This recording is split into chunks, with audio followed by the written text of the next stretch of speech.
रोग का एजेंट या अभिकर्ता। रोग का एजेंट या अभिकर्ता। रोग के संचरण की श्रृंखला की पहली कड़ी रोग का एजेंट है।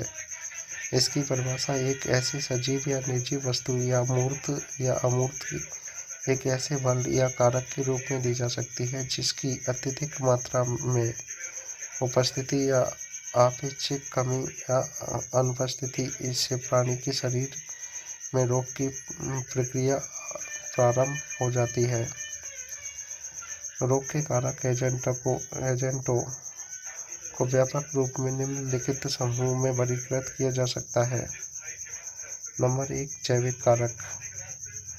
यह रोग के सजीव एजेंट हैं। उदाहरण के लिए विषाणु, कवक, जीवाणु, एक कोशिका जीव और कुछ बहुकोशिकीय जीव। इन एजेंटों में अपने पोषी जीवों को प्रभावित करने के कुछ लक्षण विद्यमान होते हैं, जैसे कि नंबर 1, संक्रामकता।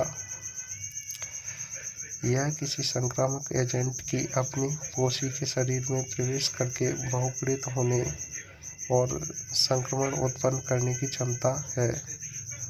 रोगोत्पादकता। यह व्यक्ति में रोग के स्पष्ट लक्षण उत्पन्न करने की क्षमता है। नंबर 3, विषाक्तता। इसकी परिभाषा जिन रोगियों में रोग के स्पष्ट लक्षण दिखाई देते हैं उनमें गंभीर रूप से रोगग्रस्त रोगियों या सामान्य रोगियों सहित के अनुपात के रूप में दी जा सकती है। नंबर 2, पोषक कारक। इनमें प्रोटीन, वसा, कार्बोहाइड्रेट, विटामिन, खनिज और जल निहित है। नंबर 3, भौतिक कारक। अत्यधिक गर्मी, ठंडक, आर्द्रता, दाब, विकिरण, विद्युत, ध्वनि आदि से प्रभावित होने पर भी व्यक्ति रोग का शिकार हो जाता है। नंबर 4, रासायनिक कारक। नंबर 1, अंतर्जात। रासायनिक कारक अंतर्जात। कुछ रसायन व्यक्ति के शरीर में ही उत्पन्न होते हैं जिनके कारण उसकी शारीरिक क्रिया अव्यवस्थित हो जाती है। उदाहरण के लिए यूरेनिया, सीरम, बिलीरुबिन, पीलिया, कोटोन्स, कोटोसिस, यूरिक अम्ल, गाउट, जोड़ों का दर्द, कैल्शियम कार्बोनेट, गुर्दे में पत्थर आदि।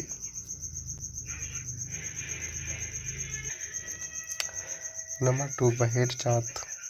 मानव शरीर से बाहर उत्पन्न होने वाले एजेंट जैसे कि कुछ धातु, धूल, अन्य गैसें, कीटनाशक आदि। यांत्रिक कारक। देर तक घर्षण या अन्य यांत्रिक कारकों द्वारा मांसपेशियों का फट जाना, पेश जाना, मोच आ जाना, अस्थियों का विस्थापित हो जाना और मृत्यु जैसी घटनाएं भी हो सकती हैं। नंबर 6, स्वास्थ्य के लिए आवश्यक कारकों की अनुपस्थिति, अपर्याप्तता या आधिक्य। यह कारक हो सकते हैं। नंबर 1, रासायनिक कारक जैसे कि hormone, insulin, estrogen, enzyme. Number 2, पोषक कारक। उपरोक्त में इनका उल्लेख किया गया है। नंबर 3, किसी अंग की कमी। उदाहरण के लिए यदि किसी व्यक्ति में थाइमस ग्रंथि उपस्थित न हो तो वह अतिशीघ्र रोगों का शिकार हो जाता है। नंबर 4, शरीर के किसी अंग की कमी जैसे कि हृदय में कोई खराबी। नंबर 5, गुणसूत्रीय कारक जैसे कि गुणसूत्र की असमानता के कारण होने वाले मंगोलिज्म या डाउन सिंड्रोम, टर्नर सिंड्रोम। और नंबर 6, प्रतिरक्षात्मक कारक जैसे कि आगामा ग्लोबुलिन रक्तता।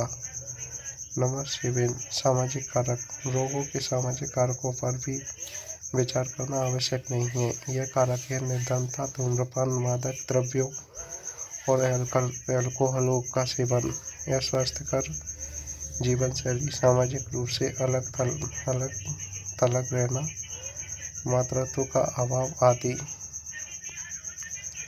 पोषी से संबंधित कारक। आंतरिक। पोषी से संबंधित कारकों को निम्नवत वर्गीकृत किया जाता है। नंबर 1, जनसांख्यिकी अभिलक्षण जैसे कि आयु, लिंग, जाति।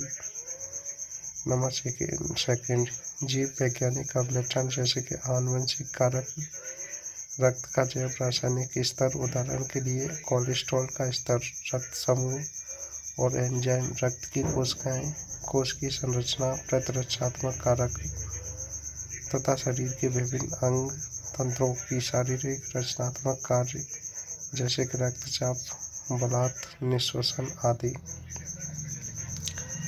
नंबर 3, सामाजिक और आर्थिक अभिलक्षण जैसे कि सामाजिक आर्थिक स्थिति, शिक्षा, व्यवसाय, तनाव, वैवाहिक स्थिति, आवास आदि। और नंबर 4, जीवन शैली को प्रभावित करने वाले कारक जैसे कि व्यक्तित्व के गुण, रहन सहन संबंधी आदतें, पोषण, शारीरिक व्यायाम, अल्कोहल का सेवन, मादक द्रव्यों का सेवन, धूम्रपान, व्यवहारगत अभिलक्षण आदि। पर्यावरण संबंधी कारक, बाह्य रोगों का अध्ययन वस्तुतः मानव और उसके पर्यावरण का अध्ययन है। लाखों व्यक्ति प्राय जिस पर्यावरण में रहते हैं उसके कारण उत्पन्न ऐसे रोगों के शिकार हो जाते हैं जिनका वास्तव में निवारण किया जा सकता है। बाह्य या बृहत पर्यावरण की परिभाषा मानव पोषी के बाह्य परिवेश में स्थित उन सभी सजीव और निर्जीव वस्तुओं के रूप में दी जा सकती है जिनके साथ वह नियमित रूप से अंतर संबंधित होता है। इसमें मानव के बाह्य परिवेश में स्थित वायु, जल, खाद्य पदार्थ, आवास आदि सभी कुछ शामिल है। नियंत्रण की अवधारणा। रोग के नियंत्रण पद निम्नलिखित को कम करने के लिए निरंतर की जा रही क्रियाओं का वर्णन करता है। नंबर 1, रोगग्रस्तता की घटना। नंबर 2, रोग की अवधि और परिणामतः उसके संचरण का जोखिम। नंबर 3, संक्रमण के प्रभाव जिसमें शारीरिक और मनोवैज्ञानिक सामाजिक जटिलताएं शामिल हैं।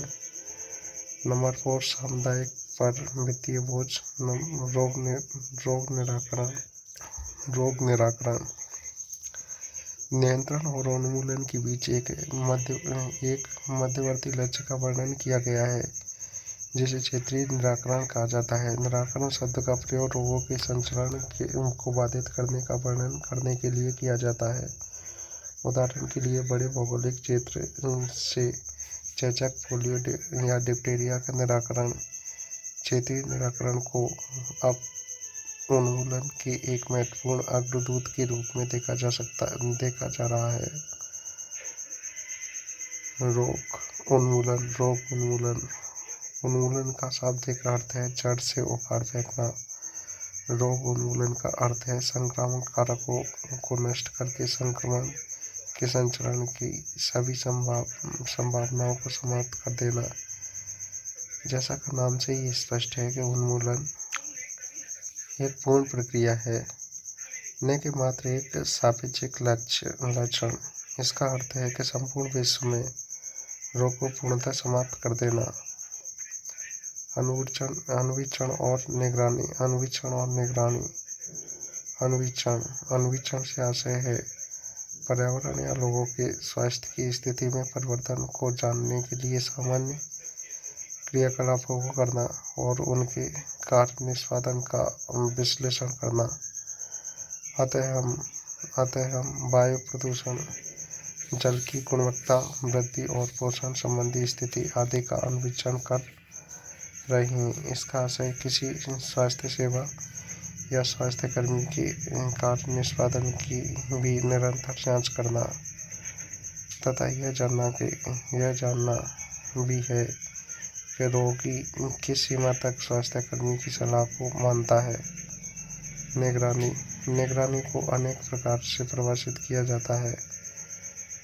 एक व्याख्या के अनुसार निगरानी का अर्थ अत्यधिक ध्यानपूर्वक प्राधिकार से और प्राय संदेह की दृष्टि से भी इन क्रियाकलापों पर नज़र रखना है। एक अन्य परिभाषा के अनुसार निगरानी रोगों के घटित होने और फैलने या प्रतिकूल स्वास्थ्य की अन्य दशाओं को निर्धारित करने वाले कारकों की निरंतर जांच करने की प्रक्रिया है।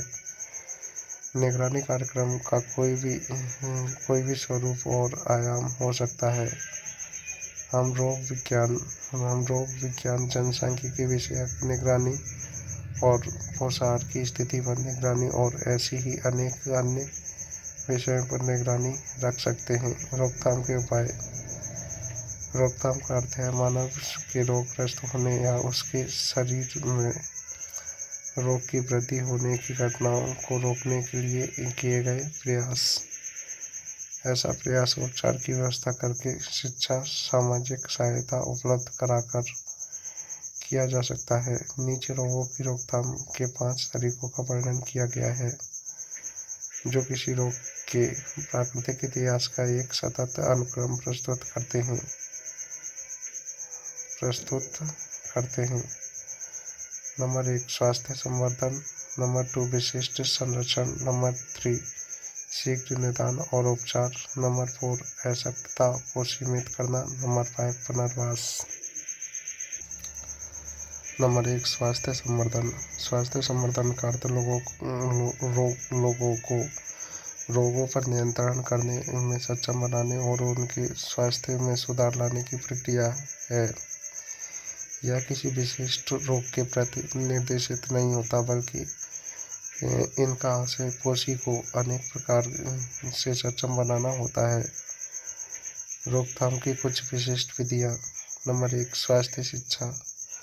नंबर 2, पर्यावरण सुधार। नंबर 3, पोषाहार में परिवर्तन। नंबर 4, जीवन शैली और व्यवहारगत परिवर्तन। नंबर 2, विशिष्ट संरक्षण। रोगों के समूल नष्ट कर देना एक आदर्श स्थिति है, किंतु ऐसा केवल कुछ सीमित मामलों में ही हो सकता है। विशेष संरक्षण पर लक्षित रोकथाम के कुछ वर्तमान उपाय। नंबर 1, टीकाकरण। नंबर 2, विशिष्ट पोषक तत्वों का प्रयोग। नंबर 3, औषधियों के प्रयोग से रोग निरोध।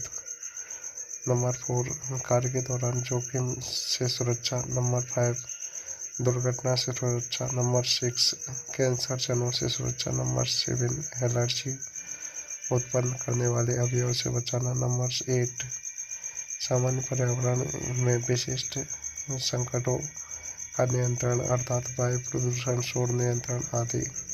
नंबर 9, उपभोक्ता उत्पादों जैसे कि खाद्य पदार्थ, औषधियों और प्रसाधन सामग्री आदि की गुणवत्ता नियंत्रण और संरक्षण। नंबर 3, शीघ्र निदान और उपचार।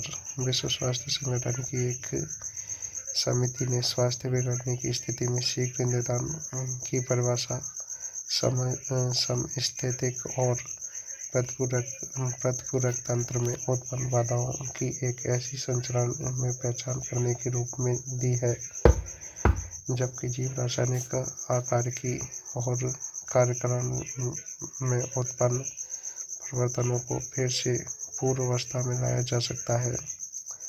अतः रोग या अशक्तता को प्रकट होने से रोकने के लिए निदान का मानदंड ऐसा होना चाहिए कि यदि संभव हो तो वह रोग के लक्षण या चिन्ह प्रकट होने से पूर्व के जीव रासायनिक आकार की और कार्यकरण में प्रारंभिक परिवर्तनों पर आधारित हो। चिरकालिक रोगों में इसका विशिष्ट महत्व होता है। नंबर 4, अशक्तता की सीमा। यदि कोई रोगी रोग जनन के अंतिम चरण में चिकित्सक के चरण में आता है तो रोकथाम का एकमात्र उद्देश्य रोग के कारण रोगी में उत्पन्न अशक्तता को सीमित करना ही रह जाता है। इस रोकथाम का उद्देश्य रोग की प्रक्रिया पर रोगी को क्षति पहुंचाने से उसमें अशक्तता उत्पन्न होने के बीच की अवधि में ही रोक लगाना होता है। नंबर 5, पुनर्वास की परिभाषा व्यक्ति को कार्यात्मक क्षमता के सर्वोच्च संभव स्तर का प्रशिक्षण और पुनः प्रशिक्षण प्रदान करने के लिए चिकित्सीय, सामाजिक, शैक्षणिक और व्यावसायिक उपायों का संयोजित और समन्वित प्रयोग करना है। इसमें अशक्तता और विकलांग बनाने की दशाओं के प्रभाव को कम करने तथा अशक्तता और विकलांग व्यक्ति को समाज में तालमेल स्थापित करने के लिए अपेक्षित सभी उपाय अंतर्निहित हैं। समाज में तालमेल स्थापित करने का अर्थ है सामुदायिक जीवन का मुख्य धारा में अशक्त और विकलांग व्यक्तियों की सक्रिय भागीदारी सुनिश्चित करना।